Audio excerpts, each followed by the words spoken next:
The end of Madeira Drive is within easy reach of the West Arm, so can be used for there as well as the beach. And therein lies the biggest problem with fishing all the Brighton beaches: parking. Parking can easily get to £15 for a day session.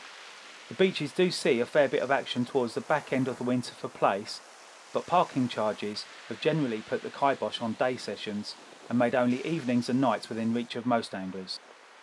The only issue being that you're fishing in possibly the south east coast's busiest nightlife venue, so it's a good idea to tuck yourself away at either end of Brighton. A noticeable landmark along the beach is the Banjo Groyne, so named because of its shape. On a seemingly featureless beach, groynes as big as this can become a hot spot for fish, so it's a common sight to see anglers plotted up here. Parking's just down this path by the road, and the walk doesn't involve any trudge through shingle.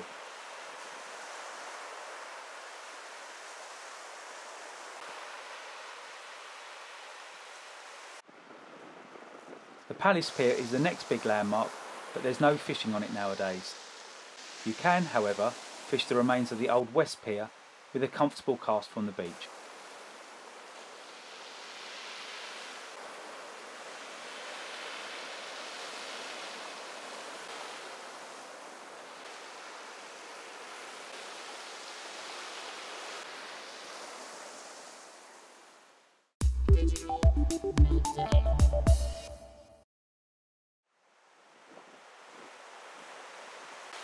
Hove and Brighton blur into each other, but fishing-wise, most would probably agree the Norfolk Groyne roughly marks the start of the Hove grounds, so called as it's in line with Norfolk Road and Norfolk Street.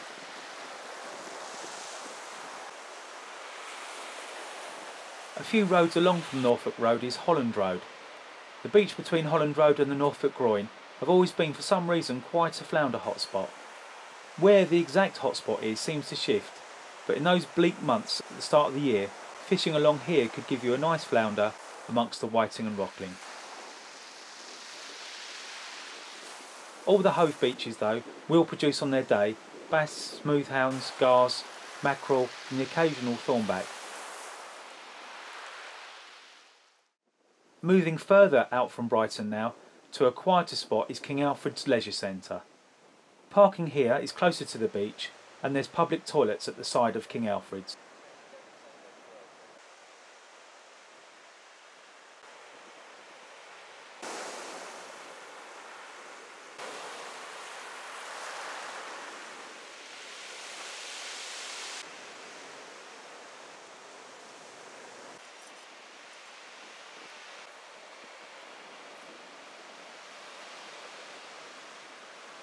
The beach is very similar to those all along Brighton and Hove, with the exception of the groynes being present here, and it being slightly deeper, but what you'll be casting over is the same as the other beaches: clean sand.